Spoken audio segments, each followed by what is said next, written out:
Yo, what's going on guys? Tanmay here for Simple Snippets and welcome back to another video tutorial on data structures and algorithms, and let's continue with our heap data structure topic.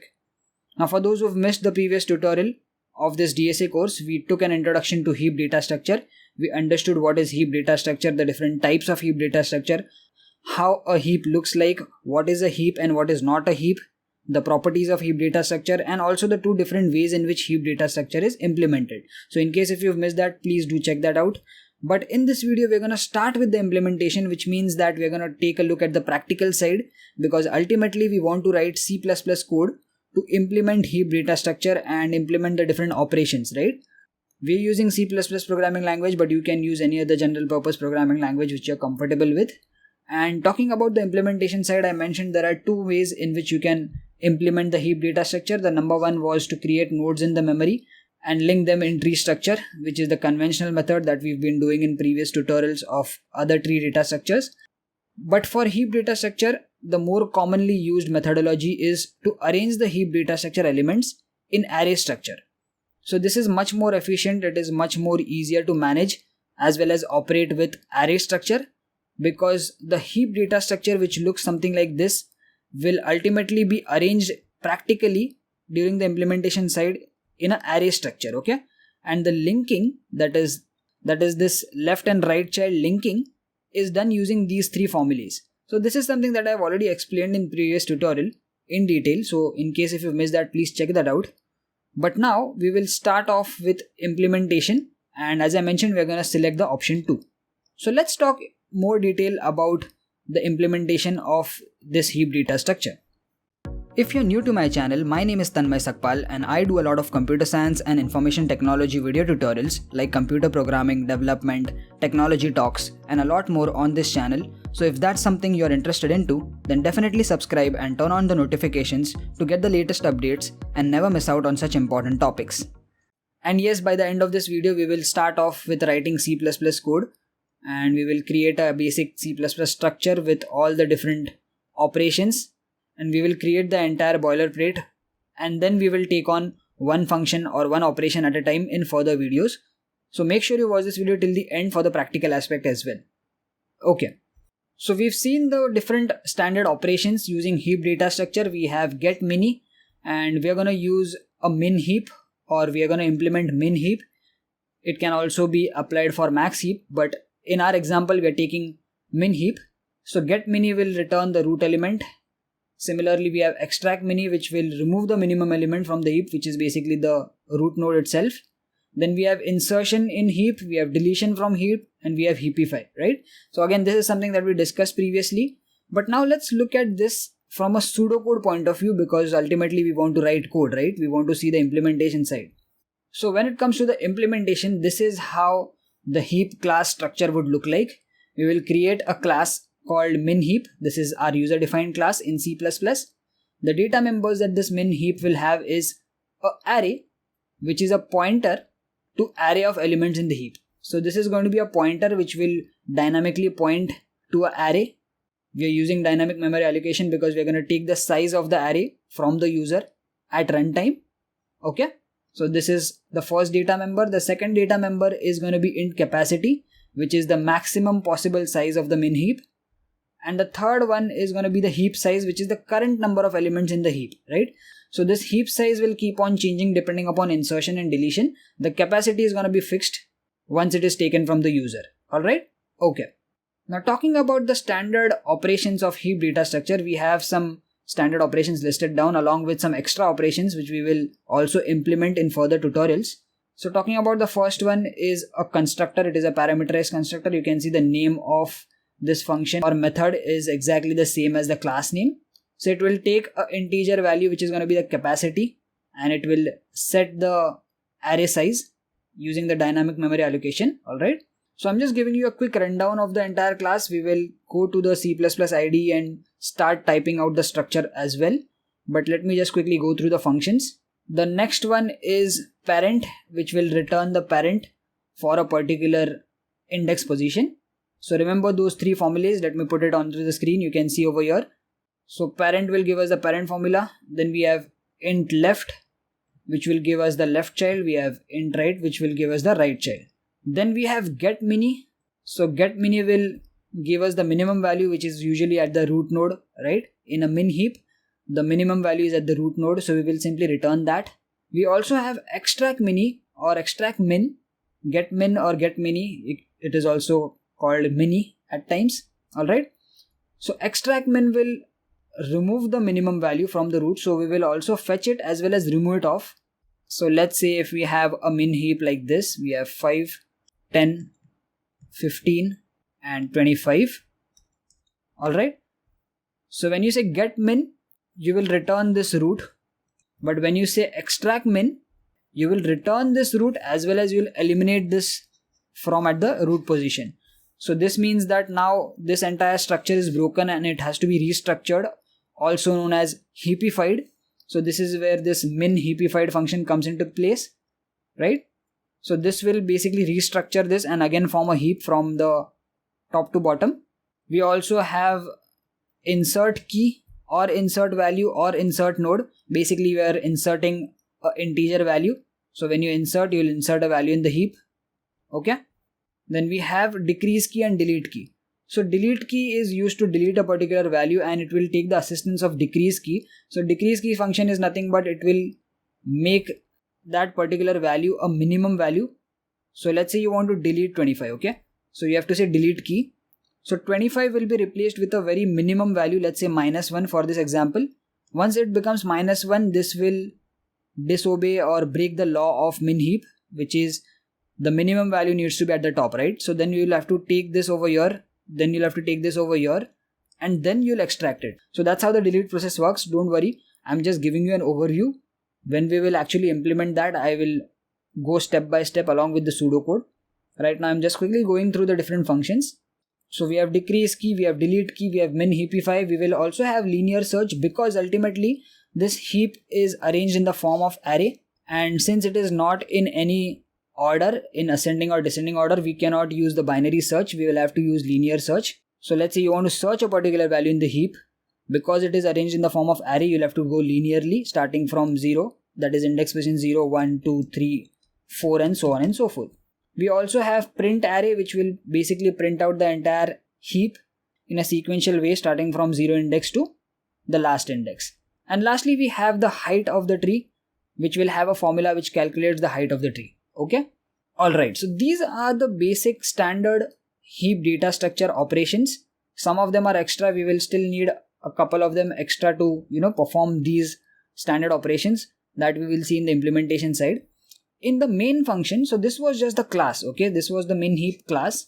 In the main function, what we will do, we will take the heap size from the user, then we will create the heap array, then we will create a menu driven program and we will present all these different operation options and we will ask the user to enter the option number.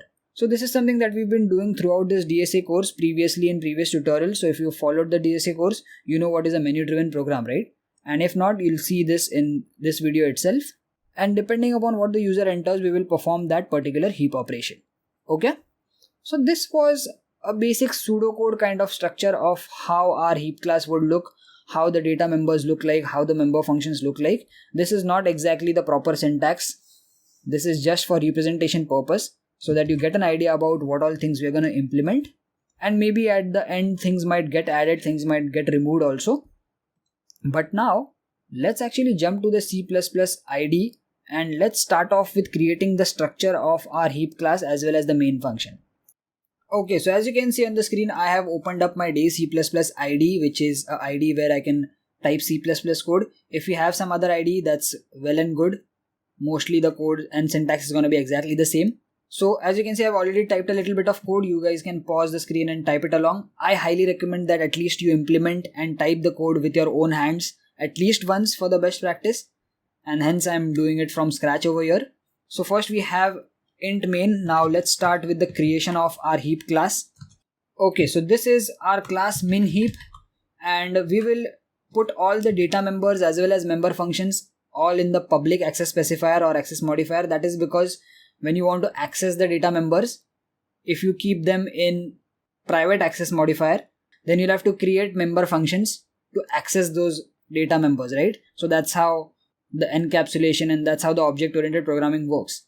So data members are usually kept in private access modifier and member functions are kept in public. But for simplicity purpose, we are putting everything inside the public access modifier, and that's the only goal. The only goal is simplicity over here.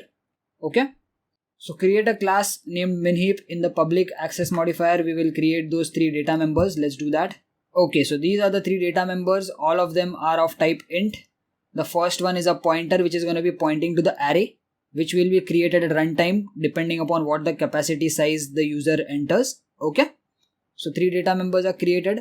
I am copy pasting code and not typing it because I don't want to waste a lot of time in the video. But for you guys, I recommend that you please type it at least once. Okay. So coming down, let's start with the member functions. Let me just quickly save this. I will say minheap and let's start with the member functions.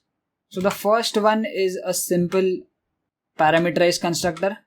You can see over here the name of the function is exactly the same of the class. That is how a constructor is created. It is parameterized. It will take the capacity size from the user, and when we create the object for the first time of the minheap class, the heap size initially will be 0. So heap size is nothing but the current number of elements in the minheap, and when you create the heap object for the first time, there will be 0 elements, right? So that's why we are setting it to 0. Then we say capacity is what the capacity entered by the user, int cap. And then we will create this array using the new keyword, using dynamic memory allocation. We will say HARR, that is this array, that is heap array, equals to new int and the capacity that the user entered. Simple enough. Let's move forward.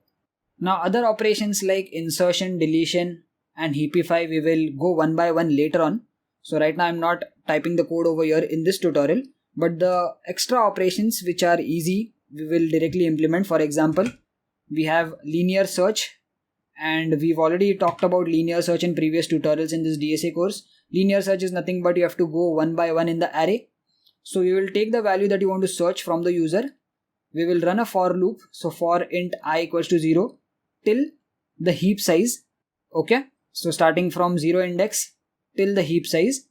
Now the reason why we can go till heap size is because remember, a heap is a complete binary tree, which means that it will have positions starting from index position 0 to 1 to 3 and so on and so forth. Middle indexes will not be skipped, so you can search from 0 till the heap size, and heap size is nothing but a fluctuating size which depends upon number of heap elements inside the heap and not the actual capacity. So in case your capacity is 10 but you only have 5 elements, it doesn't make sense to search from 0 till 10, right? It only makes sense to search from 0 till 5 or 0 till 4. Correct? That is because only index value 0 till 4 will be filled with values, because at that moment only 5 elements are there. Correct? So that's why we are running from 0 till heap size, and we will say if we get a match, we say value found and we return, and after this entire for loop runs, we will come at this line where we say value not found. So this for loop will complete itself only when it does not find a particular value, right? Because if it finds a value, we will completely return from this function and this statement will never be executed. So that's how this linear search is working. We also have 2 more functions, which is printing of the entire array. Again, running a simple for loop from 0 till the heap size. We are saying cout h array of I. Only one line of instruction in this for loop, pretty basic. And we also have one more function, as I mentioned, height of a tree. And we can calculate the height of a heap using this formula. That is ceil log of 2 heap size plus 1 minus 1. You can Google this out. This is a very standard formula. But for these inbuilt functions, which are mathematical functions, you need to include an extra header file, which is called #include math.h. So the ceil and log2 function are included in that header file. So don't forget to include that over here. So these are some standard operations. For now, we will keep them as it is. We will add more operations like insertion, deletion as we move ahead in further tutorials one by one. So for insert, we will do one tutorial because we also have to dry run the pseudocode and I have to show you step by step what happens behind the scenes. So right now, let's keep this minheap class over here as it is. Let's go in the main function. Now in the main function, the first thing that we will do is we will create an integer variable s. We will say enter the size of minheap so that the user enters that. We will take in the size. Then we will create the min heap object using the parameterized constructor, and then we will say cout min heap created. Now we want to present the user with a menu driven program, correct? So let's do that. So here we will create two more variables, the option value that the user enters depending upon which that particular operation will be performed, and val is nothing but when you want to insert a new val, this is that integer that is going to hold that value, and you will see that later on, but right now just create these two variables. Moving ahead, we will create a do while loop to create a menu driven program. So I'll say do opening and closing brackets, that's how do while works. A do while loop is a exit controlled looping statement, which means that the condition is checked later on. So I'll say do while, and don't forget to add a semicolon over here. That's how the syntax is. In the while loop, the option number is supposed to be checked, and we will say while option number is not equal to 0, keep on running this do while loop. So everything inside this do statement or do block will keep on executing till the user enters an option number of 0. So this is where the menu driven program is supposed to be written. Now we will give the user with the options by simply printing statements using cout. We will say cout what operation do you want to perform. Then we will ask the user to select the option number and enter 0 to exit. And then we will present all the different options which are the individual heap operations. So option number 1 is for insertion, insert key, node, or also known as value. It has multiple meanings but the same thing. Okay. Similarly, we have search key, we have delete key, we have get min, we have extract min. Remember, these are two separate functions and separate operations. We have height of the heap tree. We have printing, that is the traversal of the heap values. We have clear screen. Clear screen is nothing but an operation which will clear the command prompt.